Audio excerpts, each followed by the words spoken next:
அனைவருக்கும் அன்பு வணக்கம். ஆர்பிஐயின் புதிய அறிவிப்பால் வங்கியில் கடன் வாங்கிய வாடிக்கையாளர்கள் மகிழ்ச்சியில் உள்ளனர். இதை பற்றி முழுமையாக அறிந்து கொள்ள நம்ம சேனலை சப்ஸ்கிரைப் செய்துவிட்டு இந்த வீடியோவை முழுமையாக பாருங்கள். தற்போதைய காலகட்டத்தில் வங்கிகளில் கடன் வாங்குவது பலருக்கும் அவசியமான ஒன்றாகிவிட்டது.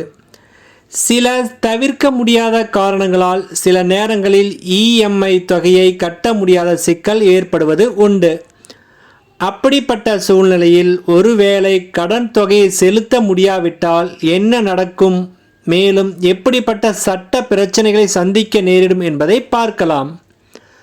முதலில் கடனை சரியான நேரத்தில் கட்டினால் என்னென்ன நன்மைகள் கிடைக்கும் என்று பார்க்கலாம்.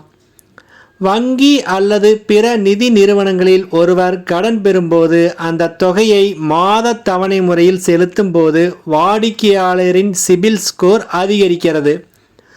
இதனால் அந்த வாடிக்கையாளர் அடுத்த முறை எளிதாக கடன் பெற முடியும். மேலும் சிபில் ஸ்கோர் அதிகமாக இருக்கும் பட்சத்தில் வாடிக்கையாளர்களுக்கு குறைந்த வட்டி விகிதத்தில் கடன்கள் கிடைக்கும். இப்பொழுது கடனை கட்ட தவறும் பட்சத்தில் என்ன நடக்கும் என்று பார்க்கலாம். நீங்கள் இஎம்ஐ செலுத்த தவறும் பொழுது சட்ட ரீதியான பல சிக்கல்கள் ஆரம்பமாகும். அதற்கான கடன் பெற்றவர் பீதியடைய வேண்டாம். ஏனெனில் நிதி சிக்கல் காரணமாக இஎம்ஐ கட்ட தவறினால் சிறையில் அடைக்கப்படும் அளவுக்கு அது குற்றமில்லை. சொத்துக்களை கைப்பற்றுதல், கிரெடிட் ஸ்கோர் பாதிப்பு, வங்கி நோட்டீஸ் அனுப்புதல் உள்ளிட்ட சிவில் நடவடிக்கைகள் மட்டும் நடைபெறும். ஆனால் காசோலை பவுன்ஸ் ஆனால் அதை கொடுத்தவர் சிறைக்கு செல்ல நேரிடும். ஆனால் வங்கி கடனில் அப்படிப்பட்ட பிரச்சனைகள் இப்போதைக்கு இல்லை. இந்திய ரிசர்வ் வங்கி தற்பொழுது புதிய விதிமுறைகளை வெளியிட்டுள்ளது. அவற்றை பற்றி இப்பொழுது பார்க்கலாம். ரிசர்வ் வங்கியின் புதிய விதிகளின்படி இஎம்ஐ செலுத்தாதவர்களை அழைத்து யாரும் மிரட்டக்கூடாது. மேலும் தொடர்ந்து 2 அல்லது 3 தவணைகளை கட்டவில்லை என்றால் கடன் கொடுத்த வங்கி கடன் பெற்றவருக்கு நோட்டீஸ் அனுப்ப வேண்டும்.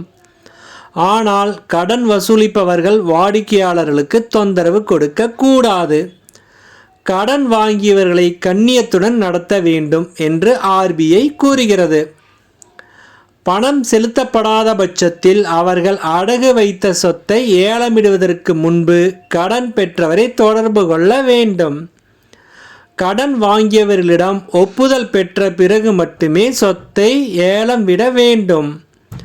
அதேபோல் ஏதாவது காரணத்தினால் கடனை சரியான நேரத்தில் செலுத்த முடியாமல் போனால் அது குறித்து வங்கி மேலாளரிடம் தெரிவிக்கலாம். வங்கி மேலாளரிடம் பேசி கடன் காலத்தை நீட்டிக்கவோ அல்லது வேறு ஏதேனும் வழிமுறைகள் இருந்தால் அவற்றை பின்பற்றலாம். கடன் வாங்கியவர்கள் கூறிய காரணம் சரியாக இருக்கும் பட்சத்தில் வங்கிகள் அதை பரிசீலிக்க வேண்டும்.